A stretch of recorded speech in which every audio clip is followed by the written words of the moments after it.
கர்த்தருடைய பரிசுத்த நாமத்துக்கு மகிமை உண்டாவதாக. இந்த நேரத்திலும் கூட கிரைஸ்ட் காலிங் டிவி மூலமாக அன்பு சகோதரன் டேனியல் கொடுத்த இந்த தருணத்திற்காக ஆண்டவருக்கு நான் நன்றி செலுத்துகிறேன். என்னுடைய பெயர் குணசேகரன். என்னுடைய சொந்த ஊர் கரூர் மாவட்டத்தில் அரவக்குறிச்சி என்ற ஒரு சின்ன ஊரில் நான் பிறந்தேன். ஒரு இந்து குடும்பத்தில் தான் பிறந்தேன். எங்கள் அப்பா பேர் கருப்பண்ணன், எங்கள் அம்மா பேர் கனகமணி அம்மாள். நாங்கள் 3 சகோதரர்களும் ஒரு சகோதரியுமாய் பிறந்தோம். எங்கள் அப்பா அங்கே கணக்கு பிள்ளை மணியார் இடத்துல அவங்க அந்த பஞ்சாயத்து ஆஃபீஸில் வேலை செஞ்சிட்ருந்தாங்க. ஆனால் எங்கள் குடும்பம் முழுவதுமே இந்து முறைப்படியே வாழ்ந்தோம், வளர்ந்தோம். என்னுடைய மூத்த அண்ணன் பேர் அன்புநாதன், 2வது அண்ணன் பேர் ஞானமுத்து, 3வது ஒரு அக்கா மேரியம்மான்னு, 4வது நான் குணசேகரன். எங்கள் அப்பா பராசக்தின்னு ஒரு சினிமா பார்த்துட்டு அதில் ஒரு ஹீரோனுடைய பேர் குணசேகரன் இருந்துச்சான். அதை எனக்கு வச்சாங்க. நான் கடைசி பிள்ளையாக நான் வளர்ந்தேன். எங்கள் அப்பா பக்கத்துலேயே ஒரு கோயில் இருக்கும். அந்த கோயிலில் போயிட்டு பூஜை பண்ணுவாங்க, ரெகுலராக பூஜை பண்ணுவாங்க. அது மாத்திரமில்லை, ஒரு நாட்டு வைத்தியமெல்லாம் பண்ணிகிட்டு இருந்தார். அதன் மூலமாக அங்கே இருக்கிற மக்களுக்கு நிறைய நன்மைகள் உண்டாச்சு. குழந்தைகள் இல்லாதவங்கள கூட அவர் நாட்டு வைத்தியம் மருந்து கொடுப்பார். அதன் மூலமாக அவங்களுக்கு குழந்தை பிறந்தனால அவருக்கு ஒரு நல்ல பேர் இருந்துச்சு. அம்மாவும் கூட அப்பாவுக்கு உறுதுணையாக இருந்தாங்க. அவங்க ஒரு ஹவுஸ் ஒய்ஃபாக தான் இருந்தாங்க. ஆனாலும் கூட பிள்ளைகளை வளர்க்குறது, கொஞ்சம் தோட்ட வேலை செய்கிறது, கொஞ்சம் எங்களுக்கு எருமை மாடு இருந்துச்சு, அதெல்லாம் பார்க்குறது, ஒரு காரியங்களெல்லாம் அவங்க செய்து பிள்ளைகளை வளர்க்குறதுல விசேஷத்தை கவனம் செலுத்தினாங்க. அம்மாவும் அப்பாவோட கூட சேர்ந்துக்கிட்டு அந்த இதில் எல்லாம் பங்கு பெறுவாங்க. அந்த பூஜையில், அந்த விரதத்தில் அவர் செய்கிறது. அவர் ஒரு மாவுனால் சிலையை செஞ்சு வச்சு அதுக்கு பூஜை பண்ணுவார். அந்த கோயில் 25 கிலோமீட்டருக்கு அந்த பக்கம் இருக்கும். அங்கே இருக்கிற அந்த சாமி ஒரு வண்டை அனுப்பும். ஒரு வெள்ளிக்கிழமை ஒரு உபவாசம் போட்டு விரதம் இருந்து பூஜை பண்ணுற போது அது ராத்திரி 12 மணிக்கு வந்து அதை அட்டன் பண்ணும். அதுதான் அந்த சாமி இவர் செய்கிற பூஜையை அங்கீகரிக்குதுங்கிறதுக்கு ஒரு அடையாளமாக இருந்துச்சு. எங்கள் அப்பா வெளியில் ஒரு நல்ல மனுஷனாக தான் இருந்தார். சமுதாயத்துக்கு நிறைய நன்மைகள் எல்லாம் செஞ்சுட்டு தான் இருந்தார். ஆனால் வீட்டில் கொஞ்சம் சமாதானம் இல்லாமல் இருந்தது.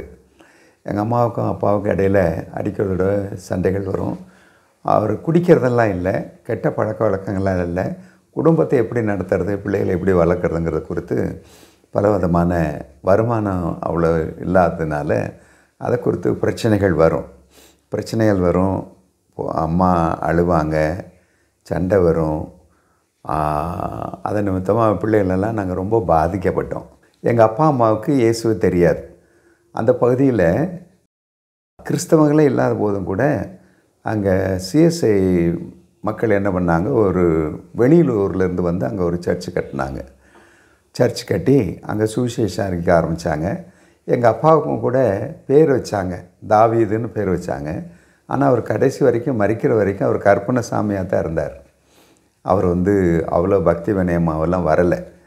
அப்படி இருக்கும்போது இந்த குடும்பத்தில் அவர் கும்பிட்ற சாமியினுடைய உத்வேகமாக என்னவோ தெரியல, பிரச்சனைக்கு மேலே பிரச்சனை உண்டாகிட்டே இருந்துச்சு. கஷ்டம் உண்டாச்சு, போராட்டம் உண்டாச்சு.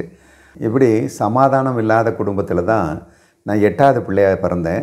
8வது பிள்ளையாக பிறந்தபோதே எல்லோரும் சொன்னாங்க 8 நட்டம் அப்படின்னு சொல்லிட்டு அங்கே இருக்கிற மக்களுடைய நம்பிக்கை பிரகாரம் பேசிகிட்டே இருந்தாங்க. இவன் பிறந்ததுக்கு தான் அப்படின்னு சொல்லிட்டு சொன்னாங்க. ஆனால் எனக்கு முன்னாடி பிறந்த 4 பிள்ளைகள் குழந்தையாக இருக்கும்போதே இறந்து போயிட்டாங்க.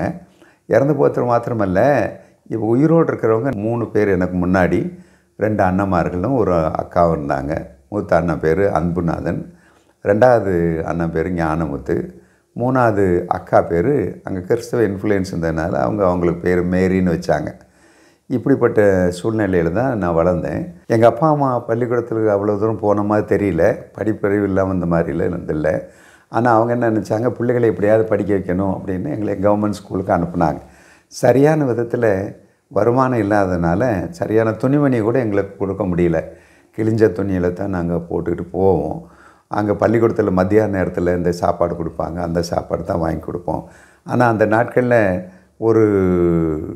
அங்கே படித்து கொடுத்த வாத்தியார்களும் ரொம்ப பரிதாபகரமான நிலைமையில் கிளாஸ் டைம்லேயே அவங்க என்ன சினிமா பாட்டெல்லாம் பாட வச்சுட்டு இருப்பாங்க. சினிமா பாட்டெல்லாம் பாட வச்சு பசங்களை எந்திரிச்சு சினிமா பாட்டு பாடுங்கடா. ஆனால் அதில் ஒரு வாத்தியார் அம்மா வந்து ஒரு வாத்தியார் ஜேம்ஸ்ன்னு சொல்லி நேசமணின்னு ஒரு அம்மாவும் ஒரு வாத்தியாரும் வந்தாங்க கன்னியாகுமரியிலேருந்து. அவங்க கர்த்தருடைய பிள்ளைகளாக இருந்தாங்க. அவங்க எங்களுக்கு நான் 4வது படிக்கிற போது தான் ஏபிசிடியே தெரியும். ஆங்கிலத்தை பற்றி ஒரு ஞானமும் கிடையாது அந்த நாட்களில் பள்ளிக்கூடத்தில். அந்த கையை மணலை குவிச்சு வச்சு மணலை பரப்பி அதில் விரலை பிடிச்சி ஏபிசின்னு எழுதி பழிக்க கொடுத்தாங்க. அப்படித்தான் நாங்கள் படித்தோம். மத்தியான சாப்பாடு ஸ்கூலில் கிடைக்கலன்னா எங்களுக்கு ரொம்ப பாடு. எங்கள் அப்பா அம்மாவுடைய வருமானம் அவ்வளோ இல்லை, நஷ்டப்பட்டுக்கிட்டே இருந்தாங்க. இந்த சாமியை கும்பிட்டும் கூட எத்தனையோ பூஜைகள் செய்தும் கூட அது வந்து அவங்களுடைய வளமான வாழ்க்கைக்கு வழி செய்யவே இல்லை. அதனாலே தான் பிரச்சனை, அதனாலே தான் சண்டை சச்சரவெல்லாம் வந்துக்கிட்டே இருந்துச்சு. இப்படி இருக்கிற சூழ்நிலையில் எங்கள் அக்காவை என்ன பண்ணிட்டாங்க, அவர் ஒரு கரூரை சேர்ந்த ஒரு 2ஆம் தாரமாக ஒரு பயங்கர இந்து பக்தி வைராக்கியம் உள்ள ஒரு மனுஷனுக்கு கல்யாணம் பண்ணி கொடுத்துட்டாங்க. அது எங்களுக்கு ரொம்ப துக்கமாக இருந்துச்சு. அது கடைசி வரைக்கும் அந்த மனுஷன் இந்து மனுஷனாக தான் இருந்தார். அக்காவும் கூட அவங்களோட கூட சேர்ந்து இணைஞ்சு தான் வாழ வேண்டியதாகிடுச்சு. எனக்கு பிரியமானவர்களே, நான் சொல்கிறத கொஞ்சம் கவனமாக கேளுங்க, கொஞ்சம் கூர்ந்து கவனிங்க. இன்றைக்கு எந்தெந்த குடும்பங்கள் எல்லாம் விக்கிரகங்களை வழிபடுறாங்களோ அங்கெல்லாம் நிறையா மரணங்கள் உண்டாகுது. அந்த விக்கிரகத்தை வழிபடுறதுனுடைய விளைவினால் எங்கள் குடும்பத்தில் நடந்த காரியத்தை நான் சொல்கிறேன், நீ கொஞ்சம் கவனமாக கேளுங்க. என் குடும்பத்திலேயே நான் பிறக்கிறதுக்கு முன்னாடி 4 பிள்ளைகள் வருஷத்தில் 1 பிறக்கும், பிறந்த கொஞ்ச நாள்லேயே மரித்து போகும். இப்படி தொடர்ச்சியாக 4 பிள்ளைகள் மரித்து போனாங்க. எங்கள் அப்பா அம்மா எவ்வளோ பூஜைகள் பண்ணின்னு கூட அந்த விக்கிரகங்கள் மரணத்திலேருந்து அந்த பிள்ளைகளை காப்பாற்ற முடியல. கொஞ்சம் யோசிச்சு பாருங்கள். நான் சொல்கிறத கொஞ்சம் கவனமாக கேளுங்க. 1 மாற்றி 1 வருஷம் வருஷம் பிறக்க மரிக்க இந்த 4 குழந்தைகளும் பிறந்து மரித்து ஆல்மோஸ்ட் 8 வருஷங்கள் என் குடும்பம் பட்ட பாடு பெரிய பாடு. ஆனால் எவ்வளோ பூஜைகள் பண்ணியிருந்து கூட அந்த விக்கிரகங்கள் அந்த குழந்தைகளை மரிக்காமல் இருக்க வைக்க முடியல, காப்பாற்ற முடியல. நீங்கள் யோசிச்சு பாருங்கள். இதை நான் ஏன் உங்களுக்கு சொல்கிறேன்னா, அநேக குடும்பங்கள் இப்படி தான் மரணங்கள் மாற்றி நடந்துகிட்டே இருக்குது. ஆனால் அந்த சமயத்தில் எங்கள் அப்பாவுக்கு எங்கள் அம்மாவுக்கும் இந்த குழந்தைகள் மரிக்க ஆரம்பித்த போது யாராவது இயேசுன்னு சொல்லி ஒருத்தர் இருக்கார், அவர் காப்பாற்றுவார்னு சொல்லியிருந்தா நிச்சயமாக அந்த குழந்தைகள் மரிக்கிறதுலேருந்து தப்பு வைக்கப்பட்டிருப்பாங்க. ஆனால் இன்றைக்கி அதை அறியாதனால நடந்தது தான் ரொம்ப துக்கங்கள்.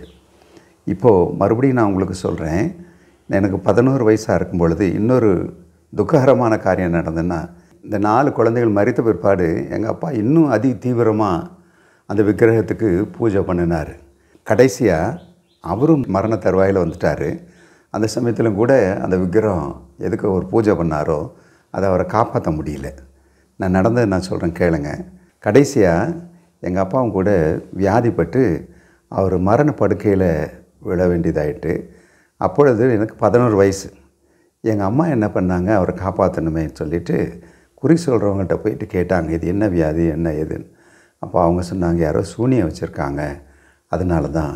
எனக்கு அருமையானவர்களே, அவர் மரிக்கிறதுக்கு முன்னாடி படாத பாடுபட்டு 3 நாள் மயக்க நிலைமையில் கிடந்து சோறு தண்ணி இல்லாமல் எங்கள்கிட்ட ஒரு வார்த்தை கூட பேசாமல் மரித்து போனார். அப்போ கூட எங்கள் அம்மாவுக்கோ எங்களுக்கோ இயேசுங்கிற பேர் தெரிஞ்சிருந்ததுன்னா நிச்சயமாக அவரை காப்பாற்றிருக்கலாம். அது எங்களுக்கு தெரியாமல் போயிடுச்சு. இன்றைக்கும் நிறைய பேர் தங்களுடைய உறவின் முறையார் வந்து ஐசியூவில் இருக்காங்க. அவங்க பேரண்ட்ஸோ அல்லது கணவனோ மனைவியோ பயங்கரமான வியாதியில் கஷ்டப்படுற போது ஐசியூவில் இருக்கிற போது நீங்கள் இயேசுன்னு மட்டும் நீங்கள் அவர் நாமத்தை சொல்லி கூப்பிட்டிங்கன்னா நிச்சயமாக அவர் வந்து உங்களை விடுதலை பண்ணுவார். நீங்கள் அதை செஞ்சு பாருங்கள். அதுக்கப்புறமா எங்கள் அப்பா இறந்துட்டார். அவருடைய வைத்திய செலவுக்காக நிறைய கடன் வாங்க வேண்டியதாகிடுச்சு. எங்கள் அம்மா வாங்கினதுனால எங்கள்கிட்ட இருந்த கொஞ்சம் நஞ்ச சொத்து சோத்தனத்தெல்லாம் விற்று அந்த கடன் அடைச்சி கடைசியில் சாப்பாட்டுக்கு வழி இல்லாமல் எங்கள் அம்மா காட்டில் போயிட்டு அங்கே இருக்கிற வேலைகளில் கூலி வேலை செஞ்சு புல் வெட்டி அந்த விவசாயத்தில் அந்த கதிரை அறுத்து நாற்று நட்டு இந்த மாதிரி கிடைக்கிற கொஞ்சம் காசை வச்சுக்கிட்டு ஆகாரத்துக்கே பத்தாது. அப்படிப்பட்ட சூழ்நிலையிலும் கூட எங்கள் அம்மா என்ன செய்வாங்கன்னா, அந்த பூஜை செய்கிறத விட மாட்டாங்க. ஒரு 50 ரூபா கிடச்சிதுன்னா அதில் கொஞ்சம் செலவு வீட்டுக்கு பண்ணிவிட்டு கொஞ்சம் எடுத்து கொண்டு போய் அந்த கோயிலில் பூஜை பண்ணுறதுக்கு பிரயோஜனப்படுத்துவாங்க. ஆனால் அதனால் எந்த பலன் உண்டாச்சு? ஒன்றுமே உண்டாகலை. மாறாக நஷ்டப்பட்டது தான், கஷ்டப்பட்டது தான். அந்த விக்கிரகம் எங்களை காப்பாற்ற முடியல. அந்த சமயத்தில் எங்கள் சொந்த பந்தங்கள் யாருமே எங்களுக்கு உதவி செய்ய வரல. எல்லாரும் கைவிட்டுட்டாங்க. எங்கள் நிலைமை ரொம்பவும் பரிதாபமாக போயிடுச்சு. எங்கள் அண்ணன்மார்களுக்கு சின்ன சின்ன வேலை கூட கிடைக்கல சம்பாதிக்கிறதுக்கு.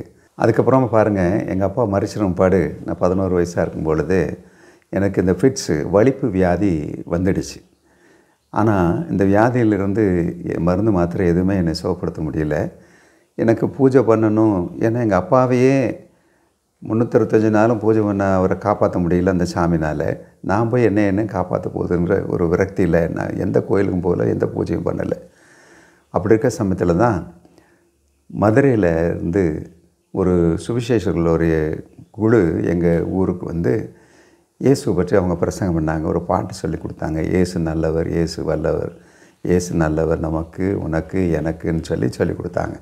முதல் முறையாக இயேசுனுடைய நாமத்தை கேள்விப்பட்டது அப்பொழுது தான்.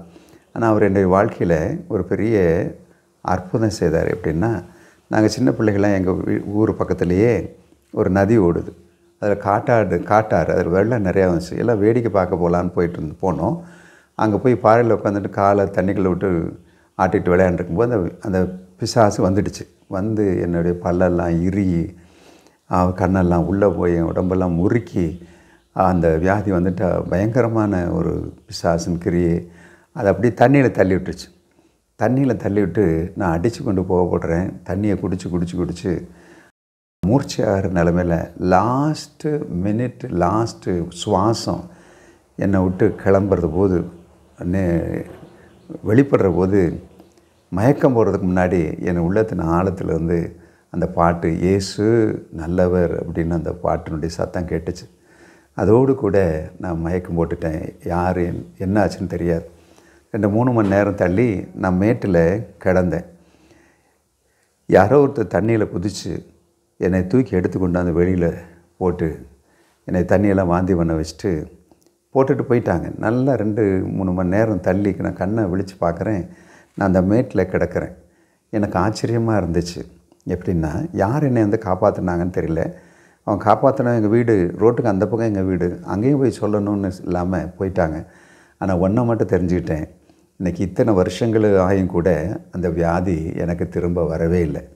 இதிலிருந்து நான் புரிஞ்சுக்கிட்டது என்னென்னா, அந்த இயேசுவே தன்னுடைய தூதனை அனுப்பி நான் எந்த ஆண்டவருடைய நாமத்தை சொல்லி கையெடுத்தேனோ அந்த ஆண்டவர் என்னுடைய ஜெபத்தை கேட்டு தூதனை அனுப்பி என்னை காப்பாற்றி இந்நாள் வரைக்கும் அப்படிப்பட்ட வியாதி உள்ளவர்களுக்காகவும் நான் ஜெபிக்கிற போது கர்த்தர் சுகப்படுத்துகிறார். இன்றைக்கும் கூட என்னோடு இருக்கிற ஒரு உடன் ஊழியக்காரனுடைய மகன் 21 வயசு.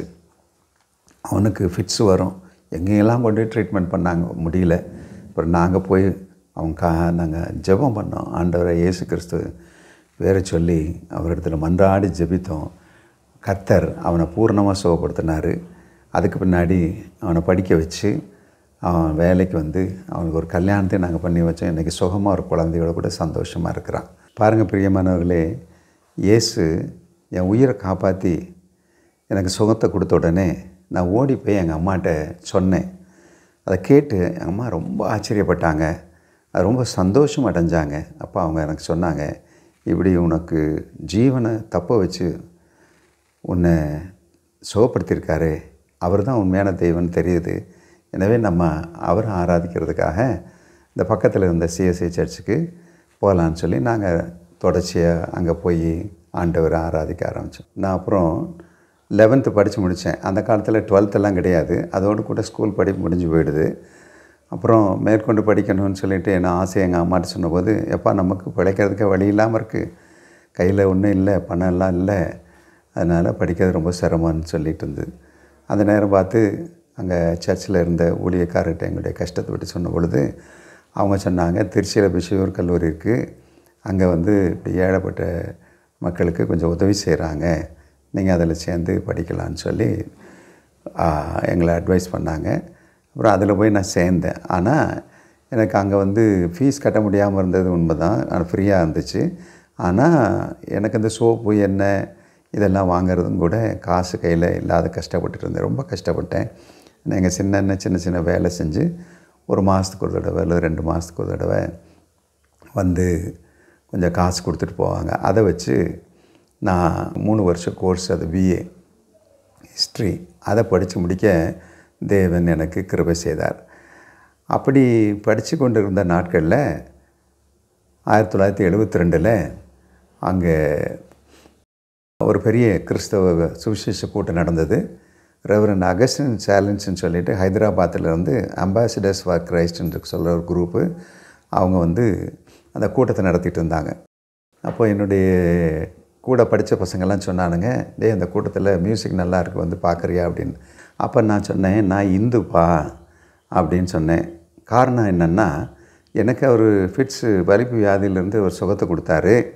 அதுக்கு முன்னாடி பக்கத்தில் இருந்த சிஎஸ்ஐ கோயிலுக்கு போக்குவரத்து இருந்தனோடைய முழுமையாக இயேசு கிறிஸ்துவை நான் அறியவும் இல்லை, அவரை ஏற்றுக்கொண்டு ஆராதிக்கவும் இல்லை. அதனால தான் அவங்கள்ட்ட பசங்கள்கிட்ட சொன்னேன். அப்படி ஆனாலும் அவனுங்க எங்களை கம்பல் பண்ணானுங்க. சரி போய் தான் பார்க்கலாமே அப்படின்ட்டு போயிட்டு அங்கே அந்த கூட்டத்தை கடைசியில் ஓரத்தில் நின்றுட்டு இருந்தேன். நின்றுட்டு இருக்கும்போது அவர் பிரசங்கம் பண்ணினார். பிரசங்கம் பண்ணுறதை கேட்டேன். எங்களுடைய கல்லூரி மாணவர்களும் பேராசிரியர்கள் எல்லாருமே அங்கே அட்டன் பண்ணிகிட்டு இருந்தாங்க. அதை நான் கேட்டுட்டு இருக்கும்போது அந்த மனுஷன் ரொம்ப ஏசாயா 53 அதிகாரத்திலிருந்து இயேசு நமக்காகப்பட்ட பாடுகளையும் நம்முடைய பாவத்துக்கு பரிகாரமாக அவர் தன்னை பலியாக்கினதையும் குறித்து கண்ணீரோடு கூட அவர் பிரசங்கித்து கொண்டிருந்தார். கண்ணீரோடு கூட பிரசங்கித்து கொண்டது மாத்திரமல்ல, அவர் தன்னுடைய கரத்தை நீட்டி 2000 வருஷத்துக்கு முன்னாடி இயேசுவை சிலுவையில் அறைந்தது உன்னுடைய பாவங்களே என்று சொல்லி என்னை நோக்கி கரத்தை நீட்டினார். அப்போது அவ்வளோ கூட்டத்தில் எவ்வளோ பேர் இருக்காங்க, அவங்கள பற்றியெல்லாம் சொல்லாமல் நம்மளை பற்றி சொல்கிறாருன்னு எனக்கு கோவம் வந்துடுச்சு. அங்கே கிடந்த கல் எடுத்து எரிஞ்சிட்டு ஓடிடலாமான்னு பார்த்தேன். ஆனால் அப்படி நான் செய்ய முடியாதபடிக்கு அப்படியே நான் நின்றுட்டு இருந்தேன். அப்போ அவர் ஆல்டர் கால் கொடுத்தார். யாரெல்லாம் இயேசு கிறிஸ்துவை ஏற்றுக்கொள்ள விரும்புகிறீங்களோ வாங்க அப்படின்னு. எல்லாரும் போயிட்டாங்க, நான் மட்டும் அங்கே நின்றுட்டு இருந்தேன். அப்படி நின்றுட்டு இருக்கும்போது நம்ம யோசித்தேன், எல்லோரும் போயிட்டாங்களே, நம்ம மட்டும் போகாமல் வந்தால் எப்படி இருக்கும்னு சொல்லிவிட்டு கடைசியில் நான் போனேன். அப்போ போயிட்டு அவர் என்னை கேட்டார், தம்பி நீ இயேசு கிறிஸ்துவை நீ சொந்த ரட்சகரா, நீ ஏற்றுக்கொள்கிறியா அப்படின்னு சொல்லி கேட்டார். அப்போது நான் சொன்னேன், நான் அப்படியெல்லாம் ஒன்றும் ஏற்றுக்கொள்ளவெல்லாம் வரலை. நீங்கள் சொல்கிறீங்க இயேசு ஜீவிக்கிறாருன்னு சொல்கிறீங்க, இயேசு நேசிக்கிறாருன்னு சொல்கிறீங்க, இயேசு உங்களை சுகப்படுத்துகிறாரு, உங்களை மீட்டு கொள்ளுவார், பாவத்திலிருந்து அக்கிரமத்திலிருந்து உங்களை மன்னிப்பார், உங்களை பரலோகத்துக்கு கூட்டி போவார், நிம்மதி கொடுப்பார், சந்தோஷம் கொடுப்பாருன்னு நீங்கள் சொல்கிறீங்க. அவர் உங்கள்கிட்ட தான் பேசுவாரா, என்னிட்ட பேச மாட்டாரா அப்படின்னு சொல்லி அவரை கேட்டேன். காரணம் என்னென்னா, என் வாழ்க்கையில் பயங்கர கஷ்டங்கள், போராட்டங்கள், பிரச்சனைகள். காரணம் என் குடும்பம் பரிதாபகரமான நிலைமைட்டு இருந்துச்சு. இதுக்கெல்லாம் காரணம் என்ன, இதுக்கெல்லாம் பதில் கிடைக்காதான்னு தேடி தேடி நான் அலைஞ்சேன். நான் அந்த நாட்களில் ஈவர பெரியாருடைய கட்சியில் நான் சேர்ந்துருந்தேன். அவரை தான் தெய்வம் வச்சுட்டு அவரை ரதத்தில் உட்கார வச்சு அந்த திருச்சி ரோடுகளில் கொதிக்கும் வெயிலில் அவருக்கு அக்னி சட்டியெல்லாம் எடுத்துக்கிட்டு அவர் கடவுள் இல்லை, கடவுள் இருக்கிறாருன்னு சொல்கிற முட்டாள், கடவுளை பற்றி பிரசங்கம் பண்ணவெல்லாம் பைத்தியகாரன் அப்படின்னெல்லாம் சொன்னதெல்லாம் வச்சுட்டு நாங்களும் அவரோடு சேர்ந்துட்டு அலைஞ்சிட்டு இருந்தோம். அப்படிப்பட்ட நேரத்தில் தான் அவர்னாலேயும் எந்த எங்களுக்கு நன்மையும் உண்டாகலை. அதனால் நிறைய அறிஞர்கள் இருந்ததுன்னா வேத புஸ்தகங்களெல்லாம் எடுத்து வாசிக்க ஆரம்பித்தோம். டாக்டர் ராதாகிருஷ்ணன், அவர் விவேகானந்தர், இவங்கெல்லாம் எழுதின புஸ்தகங்களெல்லாம் எடுத்து வாசிக்க ஆரம்பித்தோம். அதுலேயும் கூட எனக்கு என் கஷ்டங்களுக்கு, என் வேதனைகளுக்கு எந்த விதத்துலேயும் அதில் ஒரு விமோச்சனமே உண்டாகலை. இதெல்லாம் நான் மனசில் நினச்சிட்டு தான் அவர் ரெவரண்ட் அகஸ்டின் சேலஞ்ச் கேட்ட பொழுது, நீ இயேசு ஏற்றுக்கொள்கிறியான்னு கேட்ட பொழுது அவர் என்னை சந்திச்சாருன்னா நான் அவரை ஏற்றுக்கொள்கிறேன் அப்படின்னு சொன்னேன். அப்போ அவர் என்னை கட்டி பிடிச்சி அழுதார். அவருடைய கண்ணீர் என் மேலே சொட்டு சொட்டுன்னு விழுந்துச்சு. அவர் அழுது ஜெபம் பண்ணார். ஆண்டவரே, இந்த வாலிபனுடைய இருதயத்தில் இருக்கிற எத்தனையோ காரியங்கள் இருக்குது, அதுக்கெல்லாம் நீங்கள் தான் பதில் சொல்லணும், இவங்களை மீட்டு கொள்ளணும், இவங்களை எப்படியாவது ரட்சிக்கணும்னு சொல்லிட்டு ஜெபம் பண்ணி சொன்னார். பக்கத்தில் ஒரு கிரவுண்டில் ஒரு இருட்டான ஒரு பகுதி இருந்துச்சு. அதில் போய், தம்பி நீ முழங்கால் போட்டு அந்த இயேசுவை நோக்கி கூப்பிடு, அவர் ஜீவன் உள்ளவர், அவர் உனக்கு பதில் கொடுப்பாருன்னு சொல்லி அவர் சொன்னார்.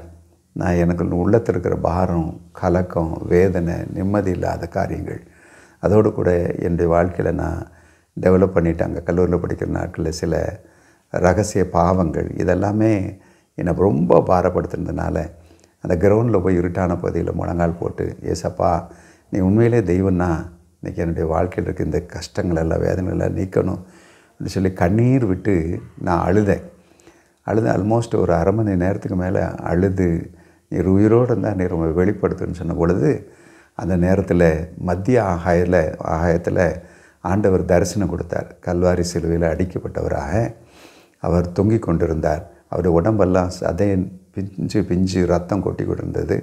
தலையில் முள்முடி சுட்டிருந்தார். அங்கேருந்து ரத்தம் வந்துட்டு இருந்துச்சு.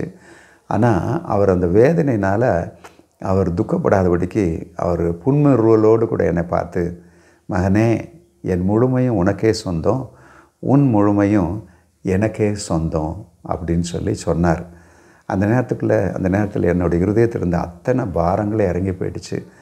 என்னுடைய மனசில் இருந்த எல்லா கஷ்டங்களையும் நீங்கி போன மாதிரி ஒரு உணர்வு, பெரிய சமாதானம், இனம் புரியாத ஒரு சந்தோஷம், இனம் புரியாத சமாதானம்.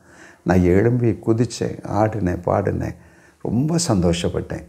அப்புறம் நான் ஹாஸ்டலுக்கு போனேன்.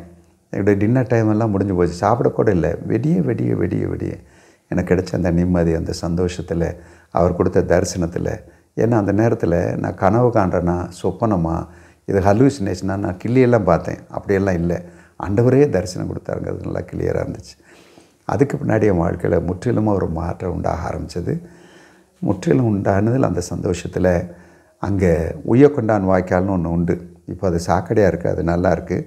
சிஸ்டர் சாரால் நவரோஜியுடைய மாமா தான் அங்கே பாஸ்டராக இருந்தார், சிபிஎம் பாஸ்டராக இருந்தார். அவர்கிட்ட போய் என்னுடைய சாட்சி சொன்ன பொழுது அவர் ஞானஸ்நானம் கொடுக்க அதை ஒத்துக்கொண்டார். அப்புறம் அவர் எனக்கு ஞானஸ்நானம் கொடுத்தார் அந்த உய்யக்கொண்டான் வாய்க்காலில்.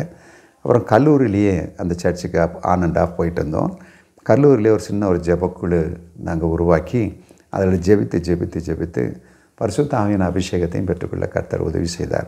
அதை பின்னாடி கர்த்தர் எங்களை பாரப்படுத்தினதுனால கல்லூரி மாணவர்கள் மத்தியிலே ஆத்துமாதாய ஊழியம் செஞ்சோம். நிறைய பசங்க ட்ரக் அடிக்ஸாக இருந்தாங்க. நிறைய பசங்க பொல்லாத அக்கிரமமான காரியங்கள்லாம் பண்ணிகிட்டு இருந்தாங்க.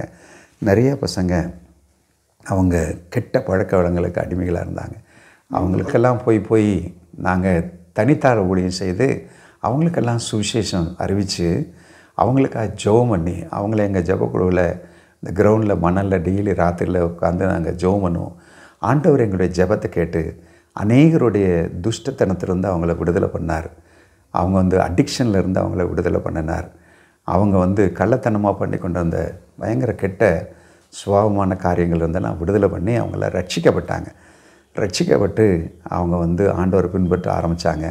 அதன் நிமித்தமாக பின்னாடி எங்களுக்கு தெரிய வந்தது, கல்லூரி படிப்பை முடிச்சுட்டு நான் மெட்ராஸ் கிறிஸ்டியன் காலேஜில் படிக்கிறதுக்காக தேவன் இங்கே இலவசமாக எனக்கு உதவி செய்தது போல் அங்கேயும் ஆண்டவர் அப்படி உதவி செய்தார். அதனால் அங்கே படிக்க போன காலங்களில் எங்கள் மூலம் ரட்சிக்கப்பட்டவங்களெல்லாம் நிறைய பேர் ஊழியக்காரர்களாகி பல இடங்களில், தமிழகத்தின் பல இடங்களில் அவங்க ஊழியம் செய்கிறத அறிய வந்துச்சு. கர்த்தருடைய கிருபையில் அங்கேயும் ஆண்டவர் எங்களுக்கு இலவசமாக படிக்க தேவன் உதவி செய்தார். அங்கே எம்ஏ ஹிஸ்ட்ரி படித்து முடித்த பிற்பாடு தேவன் கிருபையாக இறங்கி மெட்ராஸ் குரோம்பேட்டில் பாஸ்டர் தயானந்தன் அவங்க சர்ச் இருக்குது. அவர் எங்கள் கல்லூரிக்கு தாம்பரத்தில் இருந்து எங்கள் மெட்ராஸ் கிறிஸ்டியன் காலேஜ் கல்லூரியில் அவர் ஹாஸ்டல் ப்ரேயர் எல்லாம் நடத்துவார். அவர் சபைக்கு போக ஆரம்பித்தோம்.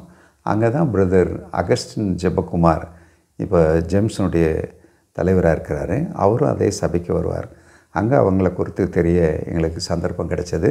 அவங்க 1972 பீகாரில் கர்த்தர் அழைச்சதுனால போய் ஊழியம் செய்ய ஆரம்பித்தாங்க. ஆனால் 1975 நான் எம்ஏ முடிச்சிருப்பாடு இந்த ஹாலிடே மிஷன் ட்ரிப்புன்னு சொல்லி பிரதர் ஸ்டான்லி பிஓஎம் தலைவராக இருக்க அவரும் பாஸ்டர் தயானந்தன் அவர்களும் பாஸ்டர் ஒய்டி ஜெயசீலன் அவர்கள் தலைமையில் 1.5 மாதத்துக்கு பீகாருக்கு ஒரு மிஷன் ட்ரிப்பாக அனுப்பி வச்சாங்க.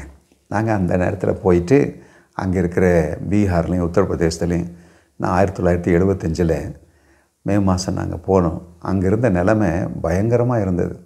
ரொம்ப பேக்வேர்டான அந்த பகுதி, காட்டு மிராண்டித்தனமாக வாழ்ந்து கொண்டிருந்த மக்கள் சரியான வழி வாழ்வாதாரத்துக்கு உண்டான காரியங்கள் எல்லாம் இல்லாமல் வியாதிகள் நிரம்பியிருந்தனாலும் அதோடு கூட அவங்க அந்த நாட்களில் சேர்ந்ததெல்லாம் டெக்காயித்தி தான் பண்ணிகிட்டு இருந்தாங்க. பிழைக்கிறதுக்கு வழி இல்லாததுனால கொள்ளையடித்து பிழைச்சிட்டு இருந்தாங்க. அதோடு கூட பயங்கரமான துஷ்டத்தனத்தில் அந்த ஸ்டேட்டை நிரம்பி இருந்தது. அந்த ஸ்டேட்டை குறித்து, அந்த மக்களை குறித்து ஆண்டவர் மனதுருகி சகோதரன் அகஸ்டின் ஜெபக்குமாருக்கு தரிசனம் கொடுத்து நீ பீகாருக்கு போ அப்படின்னு சொல்லி அனுப்புனதுனால அவர் வந்தார். ஆனால் நாங்கள் அங்கே போனபோது அங்கே இருக்கிற சூழ்நிலையை பார்த்துட்டு சரியான டிரான்ஸ்போர்ட்டேஷன் ஃபெசிலிட்டிஸ் இல்லை, ஒரு ஆஸ்பத்திரி வசதிகள் இல்லை, ஜனங்களுக்கு வாழ்வாரத்துக்கு உண்டான காரியங்களே இல்லை, பரிதாபமான நிலைமையாக இருந்துச்சு. அதோடு கூட கிரிமினல் ஆக்டிவிட்டீஸும் ரொம்ப அதிகமாக இருந்துச்சு, சொல்ல முடியாத அளவுக்கு இருந்துச்சு. நாங்கள் 1.5 மாதம் சுற்றி கொஞ்சம் ஊழியம் செஞ்சோம். ஆனால் எங்களுக்கு ஹிந்தி தெரியாது. ஒரு மொழிபெயர்க்கிற ஒரு சகோதரனோடு கூட சேர்ந்து ஊழியம் செஞ்சோம். அதுக்கு பின்னாடி அங்கே இருக்கிற சூழ்நிலையானது என்னை பயங்கரமாக பாதித்ததுனால நம்ம இங்கே இருக்கக்கூடாதுன்னு சொல்லிட்டு, திரும்பி வரக்கூடாதுன்னு சொல்லிட்டு திரும்பி வந்துட்ட நாட்களில் 1975 80 வரைக்கும் சில இடங்களில் நான் ஆசிரியராக பணியாற்றினேன். அப்படி ஆசிரியராக பணியாற்றிட்டு இருக்கும் பொழுது 1976 நான் ஒரு கொடைக்கானலில் ஒரு பள்ளிக்கூடத்தில் நான் ஆசிரியராக பணியாற்றிக்கும் பொழுது ஒரு தேவதாசன் வந்தார். காலையில் இந்த டிவோஷன் எடுக்கிற நேரத்தில் அவர் என் மேலே தலையில் கை வச்சு இந்த சகரியா 4வது அதிகாரத்தில் ஜெருபாபேலை பற்றி எழுதியிருக்கிறது குறித்தும், ஹாகாய் 2வது அதிகாரத்தில் ஜெருபாபேலை குறித்து எழுதிய குறித்தும் சொல்லி தீர்க்க தரிசனம் வரைத்தார். பலத்தினாலும் அல்ல, பராக்கிரமத்தினாலும் அல்ல, என் ஆவினால் ஆகும் என்று சொன்னார். அதோடு கூட அவர் சொன்னார், பெரிய பர்வதமே ஜெருபாபேலுக்கு முன்பாக நீ எம்மாத்திரம், நீ தரைமட்டமாவாய் என்று சொல்லி அதில் எழுதியிருக்குது. அதோடு கூட அவனுடைய கரங்களில் அஸ்திவார கல்லை வச்சுருக்கான், அதன் மீது கிருபை உண்டாவதாகன்னு சொல்லிட்டு, அது மாத்திரமல்ல கர்த்தருடைய 7 கண்களும் அவனுடைய கையில் இருக்க தூக்கு கொண்டை சந்தோஷமாய் பார்க்கறது. அவனுக்கு கர்த்தர் கொடுத்த ஊழியத்தை கர்த்தர் கன்ஃபார்ம் பண்ணி, நானும் உன்னோடு இருக்கிறேன், என் ஆவியானவரும் உன்னோட கூட இருப்பார்னு சொல்லி அவர் சொன்னதை அதே வசனத்தை எடுத்து கர்த்தர் என்னுடைய பீகார் அழைப்பு குறித்து என்னோடு கூட பேசி என்னை அழைத்தார். நான் வீட்டில் சொன்ன பொழுது அவங்க கடன் நிறையா இருக்குது, இதெல்லாம் அடைக்காமல் நீ போகக்கூடாதுமானேன்னு சொன்னதுனால சரின்னு தொடர்ந்து நான் வேலை செஞ்சுட்டு 1980 ஆண்டவரே பார்த்து எனக்கு வழிவாசலை திறந்தார். பீகாருக்கு மிஷினரியில் போகிறதுக்காக தேவன் எனக்கு உதவி செய்தார். மார்ச் மாதம் 3ஆம் தேதி 1980 பீகாரில் போய் இறங்கினேன். தேவன் ஊழியத்துக்கு அங்கே கொண்டு போனார். அங்கே போனால் ஜெம்ஸ் டீம் சகோதரன் அகஸ்டின் ஜெபகுமார் தலைமையில் ஒரு சின்ன டீம், ஒரு சின்ன குழுவாக ஒரு 10 பேர் தான் இருந்தாங்க. அவங்க விசுவாசத்தில் தான் ஊழியம் செஞ்சுட்டு இருந்தாங்க. எந்த ஒரு அவங்களுக்கு பர்மனெண்ட்டான எந்த ஒரு வருமானமோ எந்த ஒரு ஆதாயமோ அவங்களுடைய பொருளாதாரத்துக்கு உண்டான காரியங்களில் தென்னகத்திலேருந்து அவங்களுடைய ஜெப பங்காளர் யாரும் காணிக்க அனுப்புனாங்கன்னா அதை வச்சு தான் அங்கே சர்வே பண்ணிகிட்டு இருந்துச்சு. அந்த விசுவாச ஊழியத்தில் நானும் சேர்ந்து கொண்டேன். ஆனால் அங்கே 50% மேலே எல்லாம் பெண்கள், அவங்க படிப்பறிவு இல்லாதவங்க. அதுக்கு மாத்திரமல்ல, அவங்க முக்காடை போட்டுட்டு ஆண்கள் பக்கம் வரவே மாட்டாங்க. ஆண்களும் போய் அவங்களுக்கு சுவிசேஷம் சொல்லவே முடியாது.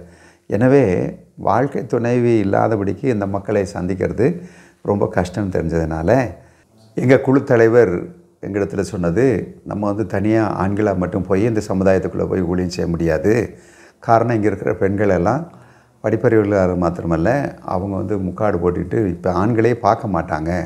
அதனால் நம்ம கல்யாணம் பண்ணிட்டு ஊழியம் செஞ்சால் தான் நம்முடைய சகோதரிகளை கொண்டு அவங்கள சந்திக்க முடியும் அப்படின்னு சொன்னதுனால, அதனால் நான் எங்கள் அம்மாக்கிட்ட பேசி, அம்மா இப்படி ஒரு பொண்ணை நம்ம ஆயத்தப்படுத்தின நல்லது, இங்கே பெண்கள் இல்லாதபடிக்கு ஊழியம் செய்ய முடியாதுன்னு சொல்லி. அப்போ அவங்க சொன்னாங்க, மாமா பொண்ணு அங்கே சிஎம்சியில் வேலை செய்தில்லை, அதையும் நாங்கள் கேட்குறோம் அப்படின்னு சொல்லி. அது நர்ஸாக வேலை செஞ்சுட்டு இருந்தது. அப்போது ரட்சிக்கப்பட்ட பிள்ளையாக இருந்துச்சு. அதில் இந்த ப்ரொப்போசல் வச்ச போது அவங்க குடும்பத்தாரும் அதை ஏற்றுக்கொண்டாங்க. முதல்ல அவங்க தயங்கினாங்க, இவ்வளோ தூரத்தில் மக போனால் எப்படி ஆகும், நீங்கள் மட்டும் போங்க கல்யாணம் பண்ணிவிட்டு, அந்த மக இங்கேயே வேலை செய்யட்டேன். ஏன்னா கவர்மெண்ட் ஆஸ்பத்திரியில் அவங்க வேலை செஞ்சுட்டு இருந்தாங்க.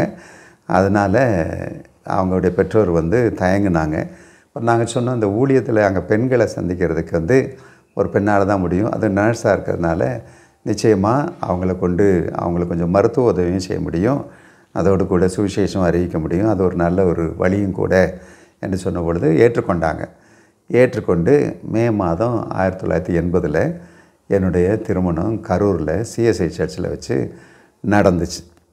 கல்யாணம் நடந்து ஒரு 21 நாள் இங்கே இருந்தோம். அதுக்கு முன்னாடி ஊழியம் செய்ய போகணுமே அப்படின்னு சொல்லிட்டு நாங்கள் கிளம்பி பீகார் வந்துட்டோம்.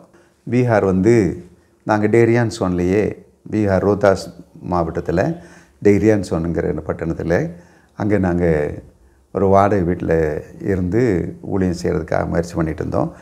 அப்போது அங்கே வந்து 2 வெள்ளைக்கார மிஷினரிகள் கடந்த 25 வருஷங்களாக அவங்க ஒரு கிளினிக் வச்சு ஏழைகளுக்கு மருத்துவ உதவி செஞ்சு அதன் மூலமாக அவங்க சுவிசேஷம் அறிவிச்சிட்டு இருந்தாங்க. என்னுடைய மனைவி அந்த கிளினிக், அந்த மிஷினரிஸ் நடத்துகிற கிளினிக்கில் டே டைமில் போயிட்டு அங்கே ஏழைகளுக்கு மருத்துவ உதவி செஞ்சுட்டு இருந்தாங்க. அப்படி நாங்கள் அங்கே இருக்கிற நாட்களில் தேவன் ஒரு அற்புதத்தை செய்தார். அங்கே ரயில்வே லைனில் நிலக்கரி பொறுக்கி அதை விற்று பிழைச்சிட்ருக்கிற ஒரு லேடி ஒரு நாள் எங்கள் இடத்துல வந்தாங்க. வந்துட்டு, நீங்கள் இப்படி மருத்துவ வேலை செய்கிறீங்களே, எனக்கு குழந்தை இல்லாமல் இருக்குது 7 வருஷமாக, நீங்கள் ஏதாவது மருந்து கொடுக்க முடியுமான்னு சொல்லி கேட்டாங்க. மனைவி என்னிடத்த கேட்டாங்க, நான் எப்படி இதுக்கு என்ன மருந்து கொடுக்குறதுன்னு. நான் சொன்னேன், நீ ஜெபம் பண்ணிவிட்டு விசுவாசத்தோடு கூட என்ன செய்ய, இந்த கால்சியம் டேப்லெட்ஸு, விட்டமின் டேப்லெட்ஸ் எல்லாம் கலர் கலராக இருக்கிறத இயேசுவின் ரத்தம் ஜெயன்னு சொல்லி அந்த அம்மா சொல்லிவிட்டு சாப்பிட சொல்லு, ஆண்டவர் அற்புதம் செய்வார்னு சொல்லி நான் அவங்க சொல்லிக் கொடுத்தேன். அவங்க ஜெபம் பண்ணாங்க. ஜெபம் பண்ணிவிட்டு அந்த அம்மா அடுத்த நாள் வந்தாள். அவளுக்கு இயேசுவை பற்றி சொல்லி, அவர் ஜீவனுள்ள தேவன் நம்முடைய ஜெபத்தை கேட்குறாரு, உன்னுடைய கண்ணீரை துடைப்பாருமா, நீ வான்னு சொல்லிவிட்டு நாங்கள் கொஞ்சம் டேப்லெட்ஸ் கொடுக்குறோம். அதை சாப்பிட்டுட்டே இயேசுவின் ரத்தம் ஜெயன்னு சொல்லி நீ ஜெபம் பண்ணிகிட்டே இரு அப்படின்னு சொல்லி அவளுக்கு சொன்னோம். அதே பிரகாரம் அந்த அம்மா காலையில் ஒன்று, மத்தியானம் ஒன்று, சாயங்காலம் ஒன்று colour colour tablets, vitamin tablets, calcium tablets சாப்பிட்டாங்க. சாப்பிட்டு சில மாதங்கள்லேயே ஆண்டவர் கிருபையாக அதை கர்ப்பம் தரிக்க உதவினார். அதுக்கு பின்னாடி தேவன் கிருபையாக அந்த அம்மாவுக்கு பிள்ளைகளை கொடுத்தார். அதனால் அந்த அம்மாவுக்கு இயேசு கிறிஸ்துவின் மேலே ஒரு பெரிய விசுவாசம் உண்டாச்சு. எங்களுக்கும் இந்த மருத்துவ சேவையின் மூலமாகவும் ஆண்டவர் கிரியை செய்கிறார் என்பதை தெரிஞ்சு அங்கே அந்த கிளினிக் மூலமாக அநேகருக்கு ஜெபம் பண்ணி ஆண்டவரை பற்றி சொல்லி அவங்க ஆண்டவருடைய பெயரை சொல்லி கையெடுக்கும்படியாக அவங்களுக்கு உற்சாகப்படுத்தி அநேகர் கர்த்தர் சுகப்படுத்தினார். பலவிதமான வியாதிகள், கஷ்டங்கள், பாடுகள் இருந்து அவங்களுக்கு உத்திரந்து விடுதலை பண்ணார். அதன் மூலமாக கொஞ்சம் ஜனங்கள் அங்கே ரட்சிக்கப்பட்ட அந்த ஜனங்களை பிரதர் அகஸ்டின் ஜெபக்குமார் அவங்களும் இன்னொரு பெரிய வீட்டில் இருந்தாங்க. அங்கே வச்சு ஒரு சபையை உருவாக்கி நடத்த ஆரம்பித்தோம். தேவன் இப்படியாக ரட்சிக்கப்பட்ட ஜனங்களை அங்கே கொண்டு வந்து சேர்த்தார். கர்த்தருடைய நாமத்துக்கு மகிமை உண்டாக. இப்படியே தான் அந்த ஊழியம் பெருகிச்சு. எங்களோடு கூட இருந்த ஜெபக்குமார் அண்ணா, அவங்க துணைவியார் 2 பேரும் சேர்ந்து கொஞ்சம் அநாதை பிள்ளைகளை அவங்களுக்கு நம்ம ஊழியம் செய்யணும் அப்படின்னு சொல்லிட்டு அநாதை பிள்ளைகளை கொண்டு வந்து ஒரு 12 பிள்ளைகளை நாங்கள் இருந்த பில்டிங்லேயே வச்சு வளர்க்க ஆரம்பித்தோம். கர்த்தருடைய நாமத்துக்கு மகிமை உண்டாகட்டும். இப்படி வெளியில் போயிட்டு சுவிசேஷம் அறிவிக்க, காஸ்பல் ட்ராக்ஸ் எல்லாம் டிஸ்ட்ரிபியூட் பண்ண, வியாதிஸ்தர்களுக்காக ஜெபம் பண்ண, சுவிசேஷம் கேட்குற வாஞ்சியுள்ள மக்களுக்காக அவங்க பாஷையில் அங்கே வந்து ஹிந்தி பேசப்படுது, அது இல்லாதபடிக்கு போஜ்பூரி பேசப்படுது. அது இன்னும் பக்கத்து அண்டை மாவட்டங்களில் மகை பேசப்படுது, கங்கைக்கு அந்த பக்கம் மைத்திலி பேசப்படுது. இது இல்லாமல் ஆதிவாசி மக்கள் இருக்கிற பக்கத்து ஸ்டேட்டில் 66 பாஷைகள் பேசப்படுது. இந்த லோக்கல் டயலக்ட்ஸ் எல்லாம் பைபிளில் இல்லை. ஆனால் கர்த்தர் கிருபையில் நாங்கள் அவங்களுடைய பாஷைகளை பேசி அவங்களுக்கு சுவிசேஷம் அறிவித்து அவங்க கர்த்தரை விசுவாசிக்க ஆரம்பித்தாங்க. அற்புதங்கள், அடையாளங்கள் நடந்து பிசாசின் தொல்லைகள் மாறி அதோடு கூட அவங்க வியாதிகள் குணப்பட்டதுனால அவங்க ஆண்டவரை ஏற்றுக்கொண்டு ரட்சிக்கப்பட்டு அங்கங்கே சின்ன சின்ன வீட்டு சபைகள் உருவாக தேவன் கிருபை செய்தார். இப்படி நாங்கள் ஊழியம் செய்கிற பொழுது தேவன் எங்களுக்கு செய்த பெரிய அற்புதம் என்னென்னா, என்னுடைய மனைவியினுடைய மூத்த அக்கா கல்யாணம் பண்ணி அவங்களுக்கு குழந்தைகளே இல்லை. என் மனைவியினுடைய தங்கச்சிக்கும் கல்யாணம் பண்ணி அவங்களுக்கும் குழந்தைகளே இல்லை. மாறாக நான் கல்யாணம் பண்ணபோது பலரும் சொன்னாங்க, உனக்கும் குழந்தைகளே இருக்காது, அந்த குடும்பத்தில் ஏதோ சாபக்கேடு இருக்கும் போல், அதனால் குழந்தைகளே இல்லை அப்படின்னு சொல்லி உனக்கும் இருக்காதுன்னு சொன்னாங்க. ஆனால் நாங்கள் ஜெபம் பண்ணோம், ஆண்டவரே நாங்கள் உங்களுடைய ஊழியம் செய்கிறோம், உமக்கு நாமத்துக்கு மகிமை உண்டாக சாட்சியாக இருக்கணும்னு சொல்லிட்டு கர்த்தர் 1.5 வருஷம் தள்ளி கர்த்தர் எங்களுக்கு ஒரு ஆண் மகனை கொடுத்தார். அவனுக்கு பிளஸட் சிங்னு சொல்லி பேர் வச்சோம். அதுக்கு பின்னாடி மறுபடியுமா ஆண்டவர் 2வது ஒரு பிள்ளையை கொடுத்தாரு. அவனுக்கு பென் எபனேசர்னு பேர் வச்சோம். 3வது மறுபடியும் கர்த்தர் ஒரு பெண் பிள்ளையை கொடுத்தாரு. கர்த்தருடைய நாமத்துக்கு மகிமை உண்டாக அதுக்கு யாஷா மெனோரா என்று சொல்லி பேர் வச்சோம். இப்படி என்னுடைய மனைவியுடைய அக்காவுக்கும் குழந்தை இல்லை, என்னுடைய மனைவியுடைய தங்கச்சியும் குழந்தை இல்லை. ஆனால் எங்களுக்கு தேவன் இறங்கி அவருடைய ஊழியம் செய்த நிமித்தமாக கர்த்தர் குழந்தைகளை கொடுத்தார். இந்த பிள்ளைகளை கர்த்தருக்கு பயப்படுற பயத்திலும் கிருபையிலும் வளர்ந்தேற அந்த நாட்களில் விசுவாசத்தில் தான் நாங்கள் ஊழியம் செஞ்சோம். அவங்களுக்கு போதிய அளவுக்கு அவங்களுக்கு போஷாக்கு கொடுத்து அவங்களுக்கு படிவு கொடுத்து வளர்த்துறதுக்கெல்லாம் எங்களுக்கு அவ்வளோ வசதி வாய்ப்புகள் இல்லை. ஆண்டவர் தேவன் கிருபையாக டோனாவூர், திருநெல்வேலி மாவட்டத்தில் டோனாவூருங்கிற இடத்துல ஏமி காவர்மைக்கேல் அம்மையார் அவங்க இடத்துல ஒரு மிஷினரி பிள்ளைகள் படிக்கிறதுக்காக ஒரு பள்ளிக்கூடம் ஆரம்பித்தாங்க. அதில் எங்கள் பிள்ளைகளை நாங்கள் சேர்த்துனோம். அங்கே தேவனுடைய கிருபையினால் அவங்க படிக்க ஆரம்பித்தாங்க. இப்போ நாங்கள் தென் பீகார்லேருந்து தேவன் எங்களை நடத்துனதுனால அங்கே மக்களெல்லாம் கேட்டாங்க, நீங்கள் ஒரு பள்ளிக்கூடம் ஆரம்பிங்க, எங்கள் பிள்ளைகளுக்கெல்லாம் நீங்கள் மெட்ராஸ்லேருந்து வந்திருக்கீங்க, அதனால் எங்கள் பிள்ளைகளுக்கெல்லாம் படிக்கிறதுக்கு ஒரு பள்ளிக்கூடம் இருந்தால் பரவாயில்ல, நீங்கள் இங்கிலீஷ் நல்லா கற்றுக் கொடுப்பீங்க அப்படின்னு சொன்னதுனால சரி நாங்கள் ஜோ பண்ணிகிட்டே இருந்தோம். தேவனாக பார்த்து கிருபையாக இறங்கி அவர் என்ன செய்தார்னா பெரிய அற்புதம் செஞ்சார். ஏன்னு கேட்டாங்கன்னா இதனுடைய பேக்ரவுண்டே ஒரு வார்த்தை நான் சொல்லிடுறேன். 1972லேருந்து 75 வரைக்கும் சகோதரன் அகஸ்டின் ஜெபகுமாரும் அந்த சின்ன குழுவும் அவங்க அங்கே பல இடங்களில் பலவிதமான ஊழியங்கள் செஞ்சாங்க. ஆனால் ஒருத்தர் கூட ரட்சிக்கப்படலை, மக்கள் ஆண்டவரை ஏற்றுக்கொள்ளலை, ஆசீர்வதிக்கப்படலை. அப்படி இருக்கிறதுனால கடைசியில் அவங்க என்ன செஞ்சாங்க, 1975 அவரும் டாக்டர் வசந்த் எட்வர்ட்னு சொல்லி அதை ஜெனரல் செக்ரட்டரியாக இருந்த அவரும் பாஸ்டர் தயானந்தன் பிரசிடெண்ட்டாக இருந்தாங்க. 3 பேரும் உபவாசம் பண்ணி ஜெபம் பண்ணாங்க. ஆண்டவரே இந்த பீகார் மக்கள் அந்த பரிதாப நிலைமையில் இருக்காங்களே, அவங்கள சுவிசேஷன் சொல்லி எந்த ஒரு ஆசீர்வாதமும் உண்டாக மாட்டேங்குது, அவங்க ஏற்றுக்கொள்ள மாட்டேங்கிறாங்க, அவங்க வாழ்க்கையில் கஷ்டங்கள் இருந்துக்கிட்டே இருக்குது, பிசாசின் தொல்லைகள் பெருகிட்டே இருக்குது, என்ன செய்கிறது ஆண்டவரே, இவங்களை எப்படி ரட்சிப்பின் வழியில் நடத்துறதுன்னு சொல்லிவிட்டு ஜெபம் பண்ண நேரத்தில் கர்த்தர் தீர்க்க தரிசனமாக அவங்க ஆல்ரெடி பயங்கர கஷ்டத்தில் இருக்கிறாங்க, பொருளாதார கஷ்டம் இருக்குது, சமுதாய கஷ்டங்கள் எல்லாம் நிறையா இருக்குது, பெண்கள் அடிமைத்தனம் இருக்குது, அவங்க அதோடு கூட அவங்க கொள்ளையடிக்கிறது இதெல்லாம் அவங்களுடைய தொழிலாக இருக்குது, நக்சலைட்டு போராட்டமும் பயங்கரமாக இருக்குது. அதனால் இவங்க மத்தியில் இவங்களை ஒரு சரியான லெவலுக்கு கொண்டு வரணுன்னா இவங்களுக்கு ஹியூமானிட்டேரியன் சர்வீசஸ், அதாவது மனித நேய சேவை செய்யுங்க அப்படின்னு சொல்லி ஆவியானவர் பேசினார். அதுக்கு அப்போ சரி ஒரு பள்ளிக்கூடம் ஆரம்பிக்கலாம் அப்படின்ட்டு ஆண்டவர் ஒரு 3 கண்டிஷன் வச்சாங்க. 1, எங்களுக்கு ஒரு லேண்டு வேணும், ஒரு நிலம் வேணும். 2வது அதை நடத்துறதுக்கு பில்டிங் போடுறதுக்கு காசு வேணும். 3வது அதை நடத்துறதுக்கு ஒரு ஆள் வேணும். இப்படி இந்த 3 கண்டிஷனை வச்சு ஜெபம் பண்ணாங்க. ஏற்கனவே நான் பள்ளிக்கூட ஆசிரியர் இருந்தபடினால அந்த பள்ளிக்கூடத்தை ஆரம்பித்து நடத்துறதுக்காக விசுவாசத்தில் அடி எடுத்து வைத்து அங்கே ஒரு வாடகை இடத்துல நாங்கள் ஆரம்பித்தோம். இப்போ ஆண்டவர் 1975 சொன்ன அந்த தீர்க்க தரிசனத்தினுடைய வாக்குத்தத்தத்தின் பிரகாரம் தேவன் அதை நடத்துறதுக்கு என்னை ஏற்பாடு பண்ணார். நான் அதே சமயத்தில் அங்கேருந்து ஒரு ஹிந்து பிரம்ம சமாஜை சேர்ந்த ஒரு ஹைஸ்கூல் ஹெட்மிஸ்ட்ரஸ் ஆலோ பட்டாச்சாரியான்னு சொல்லுகிற அந்த லேடி பெங்காலி, அவங்க தங்களுடைய லேண்டிலேருந்து 5 ஏக்கர் லேண்டை ஃப்ரீயாக கொடுத்தாங்க. அதை அவங்களே ரெஜிஸ்டர் பண்ணி கொடுத்தாங்க. கர்த்தருடைய நாமத்துக்கு மகிமை உண்டாகட்டும்.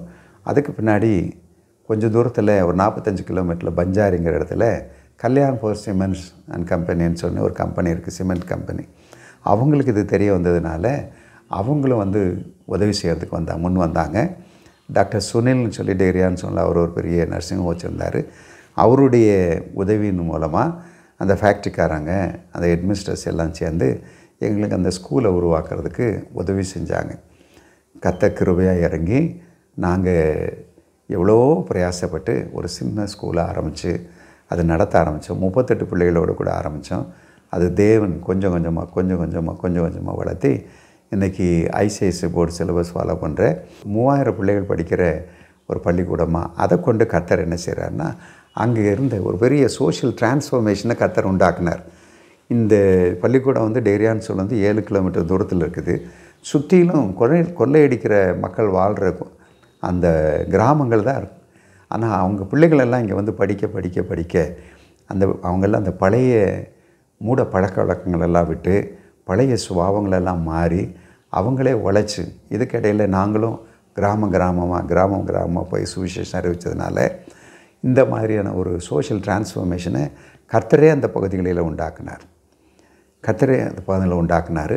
தேவன் அதுக்கு பின்னாடி ஆண்டவரே இந்த ஜனங்களை எப்படி மருத்துவ உதவி இல்லாதனால ஆயிரக்கணக்கான ஜனங்கள் வியாதிப்பட்டு அங்கே கொள்ளை நோய்கள் ஏராளம் வரும்.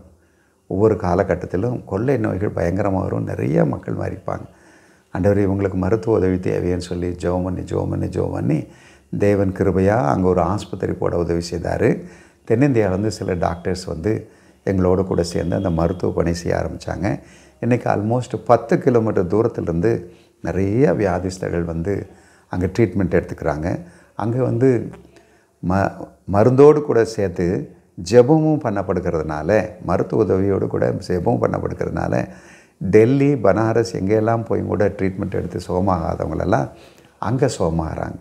இதன் மூலமாக இந்த நாங்கள் ஊழியம் செய்கிற மிஷினரி சொசைட்டி, ஜெம்ஸ் காஸ்பல் எக்கோயிங் மிஷினரி சொசைட்டி, இந்த மிஷினரி சொசைட்டின் மூலமாக நடக்கிற இந்த மருத்துவ பணி, அதோடு கூட கல்வி பணி, அதோடு கூட இந்த சமுதாய பணி, அது ஏழைகளுக்கு, எளியவர்களுக்கு, அனாதைகளுக்கு, போலியோ அஃபெக்ட் பண்ணப்பட்ட பிள்ளைகளுக்கு, ஆதிவாசி பிள்ளைகளுக்கு, அதோடு கூட தூரமாக இருக்கிற மக்களுக்கு அவங்களுக்கு சில ஹாஸ்டல்ஸ் உண்டாக்கி அவங்களும் இங்கே வந்து படிக்கிறதுக்கு இப்படி ஏற்பாடு பண்ணதுனால அந்த பீகாரினுடைய 10 மாவட்டங்களில் தேவனுடைய கிருபையினால் இந்த ஊழியங்கள் பெருகி இன்றைக்கி பல இடங்களில் சபைகள் உண்டாகி, அதோடு கூட கர்த்தருடைய கிருபையில் அங்கே இருக்கிற மக்களெல்லாம் ஆண்டவருடைய கிருபையினால் அக்கிரமங்களிலிருந்து மனம் திரும்பி, பாவங்களிலிருந்து மனம் திரும்பி ரட்சிக்கப்பட்டு, பிசாசின் தொல்லைகளிலிருந்து கட்டுகளிலிருந்து மனம் திரும்பி, இப்படியா ஆண்டவராக இயேசு கிறிஸ்து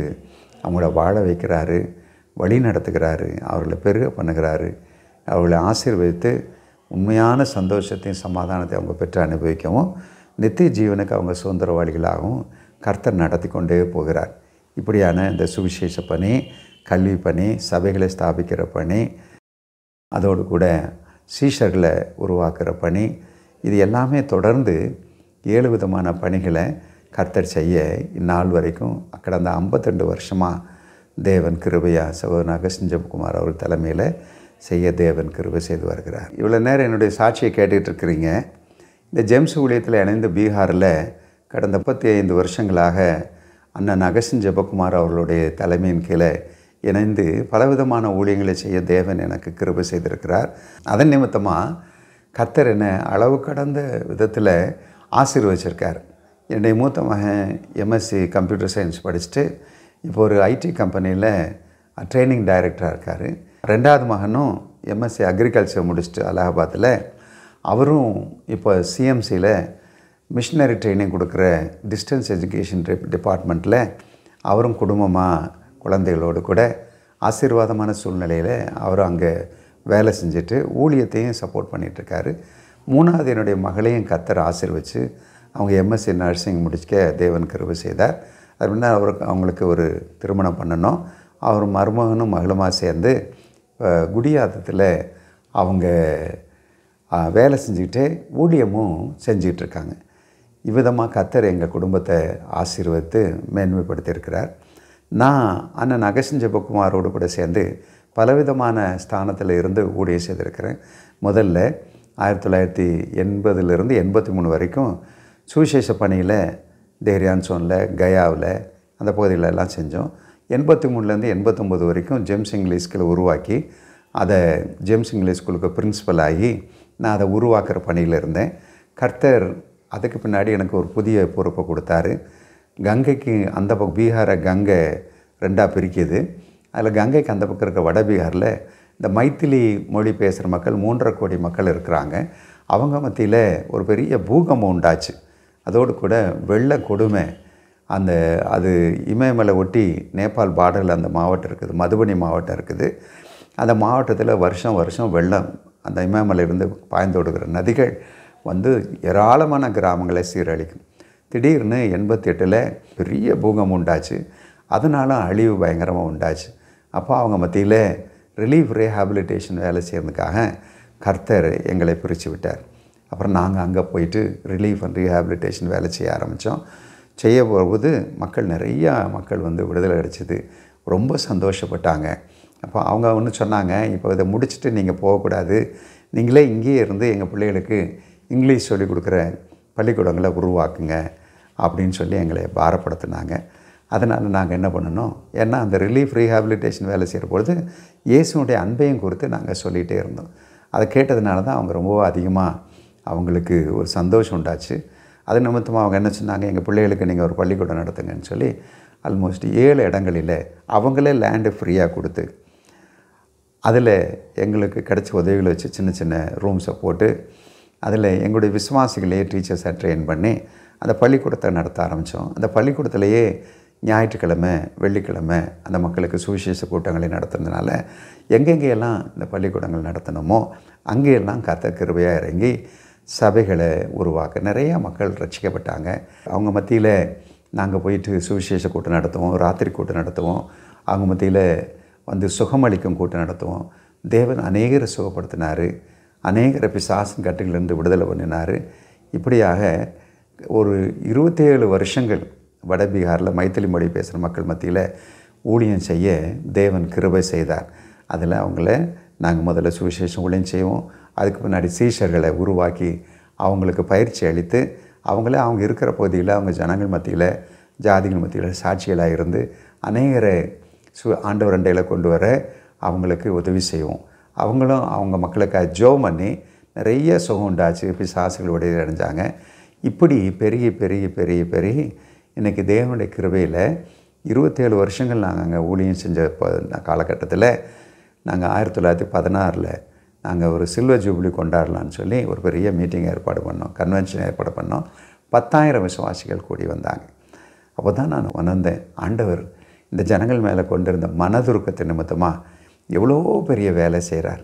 இன்றைக்கி மித்திலாஞ்சல் எடுத்துக்கிட்டால் 8 மாவட்டங்களில் மைத்திலி மொழி பேசப்படுது. 3.5 கோடி ஜனங்கள் அங்கே வசிக்கிறாங்க. அங்கே தான் ராமாயணம் அங்கே உருவான கதை அங்கே தான் இருக்குது. நேபாளுக்குள்ளார ஜனக்பூருங்கிற இடத்துல ராமருக்கு சீதை கல்யாணம் நடந்துன்னு சொல்லுவாங்க. நிறைய இந்து புண்ணிய ஸ்தலங்கள் எல்லாம் இருக்குது.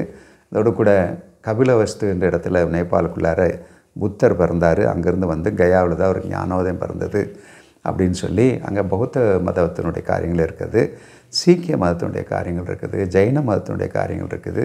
இவைகள் எல்லாம் இருந்த போதிலும் கூட ஆண்டவராக இயேசு கிறிஸ்து ஜீவனுள்ளவராக இருக்கிறபடினால, ஜெபத்தை கேட்குறபடினால எங்கெல்லாம் நாங்கள் சுவிசேஷ கூட்டங்கள் நடத்துகிறோமோ இன்றைக்கும் கூட நடத்துகிற இடங்களிலெல்லாம் ஜனங்கள் திரளாய், ஏன்னா அவங்களுடைய கஷ்டங்கள், அவங்களுடைய பாடுகள், அவங்களுடைய வேதனைகள், அவங்களுடைய வறுமை, அவங்களுடைய வியாதிகள் இவங்களெல்லாம் நீக்கிறதுக்கு இயேசுவே போதுமானவராக இருக்கிறபடினால இந்த கூட்டங்களில் வந்து மக்கள் பங்கு பெறுறாங்க. அவங்களுக்காக நாங்கள் ஊழியம் தொடர்ந்து செய்கிறோம். அந்த பகுதியில் நடக்கிற ஊழியங்களுக்காக தொடர்ந்து நீங்கள் ஜெபம் பண்ணிக்கங்க. பாருங்கள், இவ்வளோ நேரமாக நான் என்னுடைய சாட்சியை உங்களுக்கு நான் சொல்லிகிட்ருக்கேன்.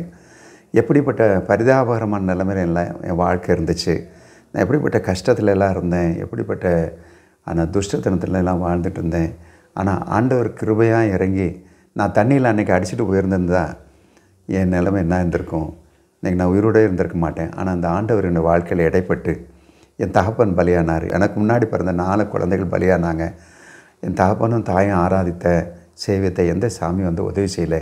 ஆனால் ஆண்டவராக இயேசு கிறிஸ்து என்ன தெரிந்து கொண்டதுனால தண்ணியில் அடித்து கொண்டு போகப்பட்ட என்ன ஃபிட்ஸ் வியாதியில் கஷ்டப்பட்டிருந்த என்னை காப்பாற்றி என்னுடைய வாழ்க்கையினுடைய போராட்டங்களில் இருந்து என்னை விடுதலை பண்ணி என்னுடைய ரகசிய பாவங்களில் இருந்தெல்லாம், என்னை கெட்ட பழக்க வழக்கம் இருந்தெல்லாம் எனக்கு ஒரு விடுதலை கொடுத்து, எனக்கு சந்தோஷத்தையும் சமாதானத்தையும் கொடுத்து, என்னை மனுஷனாக்கி, என்னை சாட்சியாக்கி, அதோடு கூட நீங்கள் நல்லா கவனித்து பாருங்கள், எனக்கு படிக்கிறதுக்கு எந்த ஒரு வசதி வாய்ப்பும் கிடையாது. அதான் ஆண்டவராக பார்த்து இறங்கி என்னை பிஷப்பூர் கல்லூரியில் ட்ரிச்சியில் BA படிக்க வச்சார். அதுக்கு பின்னாடி மெட்ராஸ் கிறிஸ்டியன் காலேஜில் MA படிக்க வச்சார். இந்த தேவன் எனக்கு உதவுனது போல் உங்களுக்கும் நிச்சயமாக உதவுவார். நீங்கள் எப்பேற்பட்ட கஷ்டத்தில் இருந்தாலும் சரி, நீங்கள் இந்த ஆண்டவர் பெயரை சொல்லி நீங்கள் மன்றாடினீங்கன்னா நிச்சயமாக கர்த்தர் உங்களுக்கு உதவி செய்வார். எனக்குலாம் இருந்த எத்தனையோ கெட்ட பழக்க வழக்கங்கள், எத்தனையோ பொல்லாத குணங்கள் இருந்தெல்லாம் எனக்கு வேறு யாரும் விடுதலை கொடுக்கல. அது என்னால் விட்டுவிடவும் முடியாமல் இருந்துச்சு. ஆனால் ஆண்டவராக பார்த்து தான் என்னை முற்றிலுமாக விடுதலை பண்ணார், என்னை சுத்திகரித்தார், புதிய மனுஷனாக்கினார், புதிய ஜீவனை கொடுத்தார், சந்தோஷத்தையும் சமாதானத்தையும் கொடுத்தார். எனக்கு அருமையானவர்களே, நீங்கள் இப்போ எந்த நிலைமையில் இருக்கீங்கன்னு எனக்கு தெரியாது. ஒருவேளை வறுமையில் இருக்கீங்களா, போராட்டத்தில் இருக்கீங்களா, அல்லது பிசாசின் தொல்லையில் இருக்கீங்களா, அல்லது வியாதியில் இருக்கீங்களா, இந்த ஆண்டவராக இயேசு கிறிஸ்து உங்களுக்கு உதவி செய்ய அவர் ஆயத்தமாக இருக்கிறார். அவர் உங்களை நேசிக்கிறார். என்ன நேசித்தார், என்னையே கேடுகட்ட மனுஷனாக இருந்த என்னையே அவர் நேசித்து என்னை மனுஷனாக்கி எனக்கு ஒரு வாழ்க்கையை கொடுத்து இன்றைக்கி என்னை ரட்சித்து ரட்சித்தது மாத்திரமல்ல, இன்றைக்கி மிஷினரியாக என்னை அழைச்சி அங்கிருந்த பரிதாபமாக கஷ்டப்பட்டு கொண்டிருந்த மக்களுக்கு ஒரு பெரிய சாட்சியாக கொண்டு போய் நிறுத்தி அவங்களுக்காக ஜெபித்து சுவிசேஷம் சொல்லி அவங்க வியாதிகளுக்காக ஜெபம் பண்ணி அவங்க விடுதலை அடைஞ்சு அவங்க பிள்ளைகளுக்காக ஜெபம் பண்ணி அவங்களுக்கு நல்ல வாழ்க்கையை கர்த்தர் கொடுத்து பாவத்திலிருந்து சாபத்திலிருந்து விடுதலை ஆக்கினாரே. இன்றைக்கி பெரிய சமுதாயங்களே உருவாகி இருக்கிறதே, கர்த்தருடைய பிள்ளைகளுடைய சமுதாயங்களே. அதே மாதிரி கர்த்தர் உங்களுக்கு இறங்குவார். இன்றைக்கி நீங்கள் மட்டும் ஒரு தீர்மானம் எடுத்து, அப்பா எனக்கு இந்த பாடுகள் போதும், என் கஷ்டங்கள் போதும், எனக்கு இருக்கிற பிரச்சனைகள் போதும், இதுக்கு மேலே என்னால் தாங்க முடியல, மனசு நிம்மதியாக இல்லை ஆண்டவரே, இந்த கெட்ட பழக்க வழக்கங்கள்லேருந்து எனக்கு நிம்மதி கிடைக்கல, சந்தோஷம் கிடைக்கல, என்னை எப்படியாவது தயவாக இறங்கி என்னை மன்னித்து என்னை ஏற்றுக்கொண்டு உங்கள் சொந்த பிள்ளை ஆக்கிக்குங்க, எனக்கு மெய்யான சமாதானத்தையும் சந்தோஷத்தையும் கொடுங்க, என் பாவங்களை எல்லாம் மன்னிச்சுட்டு என்னை புதிய ஜீவனை கொடுத்து என்னை வாழ வைங்கன்னு நீங்கள் மன்றாடுறீங்கன்னா, எந்த கஷ்டத்தில் நஷ்டத்தில் இருந்தாலும் சரி, நீங்கள் இயேசு என்று சொல்லி அவருடைய பெயரை சொல்லி கூப்பிடுற வேளையில் நிச்சயமாக அவர் உங்களுக்கு உதவி செய்வார். அவர் ஜீவனுள்ள தேவனாக இருக்கிறதுனால ஒருத்தரையும் புறம்பே தள்ள மாட்டார். நம்ம அவருடைய பெயரை சொல்லி, இயேசுப்பா நீங்கள் எனக்கு இறங்குங்கன்னு சொல்லி நீங்கள் அவங்கள கூப்பிட்டீங்கன்னா நிச்சயமாக உங்களுக்கு ஆண்டவர் பதில் கொடுப்பார். உங்கள் கஷ்டத்தை நீக்குவார், உங்கள் வியாதியை சுகப்படுத்துவார், உங்களுடைய கெட்ட பழக்கங்கள்லேருந்து விடுதலை கொடுத்து உங்களுடைய குடும்பத்தை உங்களையும் சாபக்கேட்டிலிருந்தும் பாவத்திலிருந்து விடுதலை பண்ணி வாழ வைப்பார். இது நிச்சயம். சரி, நான் உங்களுக்காக நான் ஜெபிக்கிறேன். என் வாழ்க்கையில் தேவன் செய்த அற்புதங்களை போல் உங்கள் வாழ்க்கையிலையும் செய்து உங்களை வாழ வைக்க ஆண்டவரை இயேசு கிறிஸ்து ஆயத்தமாக இருக்குது. அவரை நோக்கி ஆண்டவர் இடத்துல நம்ம ஜெபம் பண்ணுவோம். அன்புள்ள இயேசப்பா, இந்த வேளையில் கர்த்தாவே என்னுடைய சாட்சியை கேட்ட ஒவ்வொரு சகோதர சகோதரனுக்காக நான் ஜெபிக்கிறேன் சுவாமி. இயேசு சுவாமி, என்ன நீர் காப்பாற்றினது போல், என்ன நீர் ரட்சித்தது போல், என்னை மேன்மைப்படுத்துகிறது போல் இந்த கேட்டுக்கொண்டு இருக்கிற மக்கள் எப்படிப்பட்ட கஷ்டத்தில் இருந்தாலும், எப்படிப்பட்ட துக்கத்தில் இருந்தாலும், வியாதியில் இருந்தாலும், ஆண்டவர் எனக்கு வந்த மாதிரி வலிப்பு வியாதியோ அல்லது வேறு எந்த வியாதிகள் வந்திருந்தாலும் எசப்பா நீர் உம்முடைய ஆணிகள் கடாப்பட்ட கரத்தை நீட்டி அவர்களை தொட்டு நீர் சுகப்படுத்த வேண்டுமா ஜெபிக்கிறோம். அவங்க குடும்பத்தில் என்ன கஷ்டமாக இருந்தாலும் சுவாமி, பொருளாதார கஷ்டமோ அல்லது சமுதாயத்தினால் உண்டாகிற பாடுகளோ, அது தனிப்பட்ட கெட்ட பழக்க வழக்கங்கள் மூலமாக உண்டாகிற கஷ்டங்களோ, அவைகள் எல்லாம் இருந்தாலும் ஆண்டவராக இயேசு கிறிஸ்துவின் நாமத்தினாலே நான் ஜெபிக்கிறேன் சுவாமி. அவர்களை இந்த நேரத்தில் விடுதலை தருவீராக, அவர்களை சுகப்படுத்துவீராக, அவர்களை பலப்படுத்துவீராக, அவர்களை ரட்சித்து அவர்களை மேன்மைப்படுத்த வேண்டுமா ஜெபிக்கிறேன். எல்லா விதமான பிசாசின் கட்டுகளிலிருந்தும் பொல்லாத ஆவிகளுடைய கர்த்தாவை கிரியைகளிலிருந்தும் இந்த குடும்பங்களையும் இந்த கோத்திரத்தையும் ஆண்டவரே நீர் மீட்க வேண்டுமாய், விடுதலை பண்ண வேண்டுமாய் ஜெபிக்கிறேன். அதோடு கூட அவங்களோட கண்ணீரோடு கூட இருக்கிற மக்களை நீர் கண்ணீரை துடைப்பீராக. அவங்களுடைய ஏக்க பெருமூச்சுகளெல்லாம் கண்ணோக்கி பார்த்து அவர்களுக்கு வாஞ்சைகளையும் விருப்பங்களையும் செய்து நிறைவேற்றுவீராக. எப்பேற்பட்ட வியாதி படுக்கையில் படுத்திருந்தாலும் அப்பனே நீர் எங்களுடைய பலவீனங்களை ஏற்றுக்கொண்டு எங்கள் துக்கங்களை சுமந்ததினால உம்முடைய தழும்புகளால் குணமாகிறோம் என்று வேதம் சொல்லுகிறதே. உம்முடைய தழும்புகளால் அந்த மக்களை நீர் இந்த வேளையில் நீர் குணப்படுத்தும்படியாக ஜெபிக்கிறேன். உம்முடைய நாமத்தை மையப்படுத்தும் சுவாமி. அவர்கள் உம்முடைய நாமத்தை சொல்லி ஏசப்பா நீர் எங்களுக்கு இறங்கும் என்று சொல்லி கேட்கிற வேளையில் நீர் அவர்களுக்கு கர்த்தாவே ஜெபத்தை கேட்டு அவர்களை கர்த்தாவோடைய சகல கஷ்டங்களை விடுதலை பண்ணி அவர்களை ஆசீர்வதித்து வாழ வைக்க வேண்டும் ஜெபிக்கிறேன். ஆண்டவர் ரட்சகருமான இயேசுவின் நாமத்தில் வேண்டுகிறோம் பிதாவே. அன்புக்குரியவர்களே, இப்பொழுது ரிச்சி சேரிட்டி ட்ரஸ்ட் மூலமாக ஒரு கிராமத்தையே தத்தெடுத்து அந்த கிராமத்தில் வசிக்கும் கைவிடப்பட்ட திக்கற்ற முதியோர்களை கண்டுபிடித்து அவர்களுக்கு ஜாதி மதம் என்று பாராமல் தினமும் உணவளித்து வருகிறோம். எனக்கு சாப்பாடு கொடுக்கறதுக்கா ஆளே இல்லை, வீட்டில் சாப்பிடுன்னு சொல்கிறவங்களே இல்லை. அந்த மாதிரி வர வாங்கிட்டேன். இப்படி ரொம்ப வேதனையாக இருந்தேன். நான் நம்மளுக்கு சாகிற நேரத்தில் இன்னும் சுயநாள் கிடச்சி இன்னும் வேதனையாக இருந்தேன். அப்போது ஏசப்பா சாப்பாடு போய் சாப்பிட்லாம் எனக்கு சந்தோஷமாக வந்தேன். வந்து சாப்பிட்டுங்கிறேன். சாப்பாடு போடுறவங்களுக்கெல்லாம் நன்றி ஏசப்பா, நல்லா வாங்கினவங்க நல்லா இருக்கணும், எங்களுக்கெல்லாம் சாப்பாடு கொடுக்குறாங்க, நாங்கள் பசியில்லாத சாப்பிட்றோம், அவங்க நல்லா இருக்கணும், அவங்க நல்லா இருந்தால் எங்களுக்கு ஒன்றும் கொஞ்சம் சாப்பாடு சாகிற வழியாக கொஞ்சம் சாப்பாடு கொடுப்பாங்க. எனக்கு யாரும் கிடையாது, பிள்ளை இல்லை, பொண்ணு இல்லை, யாரும் இல்லை. சாப்பாடு பாரு ஐயாவா, நல்லா ஊடு குடும்பம் நல்லா ஆசீர்வதிக்கணும் ஆண்டவரை. ஏச நாமத்தில் மகிமுண்டாட்டு நான் ஒரு அண்ணாச்சி சுவாமி நான் வர்றேன். இந்த காலை கொஞ்சம் முடியல, ஏந்துக்க முடியல, என் உடம்பு ஆரோக்கியத்தை கொடுக்குங்க. ஒரு சாப்பாடு வந்து சாப்பிட்டு பாரு, உடம்பு ஆரே மகுது. ஏசப்பா எனக்கு நீ தான் துணை, எனக்கு யாரும் கிடையாது. இந்த சாப்பாட்டில் தான் நான் வாழ்ந்து சாப்பிட்டு போய் பார்த்துக்கிறேன். அதான் ஏசப்பா உனக்கு நன்றி, கொடியான நன்றி ஏசப்பா. அன்பானவர்களே, வேதம் சொல்லுகிறது, இரக்கமுள்ளவர்கள் பாக்கியவான்கள், அவர்கள் இரக்கம் பெறுவார்கள் என்று. நன்மை செய்ய உனக்கு திராணி இருக்கும்போது அதை செய்யத்தக்கவர்களுக்கு செய்யாமல் இராதே என்றும் வேதம் சொல்லுகிறது. அது மட்டும் இல்லைங்க, ஏழைக்கு இறங்குகிறவன் கர்த்தருக்கு கடன் கொடுக்கிறான் என்றும் வேதம் சொல்லுகிறது. உங்களுக்கு ஒரு அன்பான வேண்டுகோள், நீங்களும் இது போன்ற அநேக கிராமங்களில் ஒருவேளை உணவு கூட இல்லாமல் முதியோர்கள் கஷ்டப்பட்டு வருகிறார்கள். இந்த கைவிடப்பட்ட முதியோர்களுக்கு உணவளிக்க விருப்பமுள்ளவர்கள் இந்த மகத்தான ஊழியத்தில் இணைந்து கொள்ள அன்புடன் அழைக்கிறோம். தொடர்புக்கு 7200713563. கர்த்தர் தாமே உங்களை ஆசிர்வதிப்பாராக. ஆமேன்.